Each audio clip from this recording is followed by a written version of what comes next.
На 32 годишен маж животот му се претворил во пекол откако станал жртва на фатална привлечност.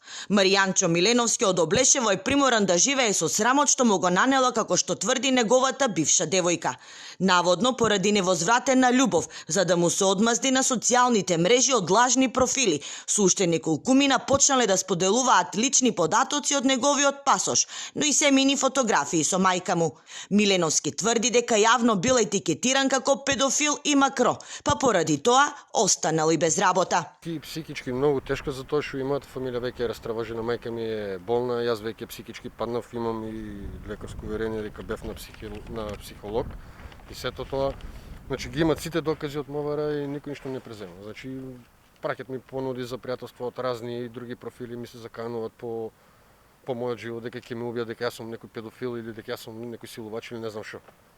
Исто објавувале телефонски разговори, мислам телефонски број од мојата мајка дека е она некоја проститутка. Откако видел дека ситуацијата бега од контрола, решил да побара помош од полицијата. Миленовски бара службите да бидат експедитивни, исто како и пред 2 години, кога за кратко време го открија лицето кое на Facebook му се закануваше на премиерот. Значи ја одидов 4 пати да го пријавам случајот. Инспекторката само ми дига рамења и ми вика не знам што да направам. Значи не знам што да правам. Ако они не знаат што да прават, значи ние поич нема да знаеме. Значи оваа држава испадна дека е полицајска држава и работи само за власт, а не за обичните луѓе. Кога се работи за премиерот или за други личности, полицијата работи, а вака не работи.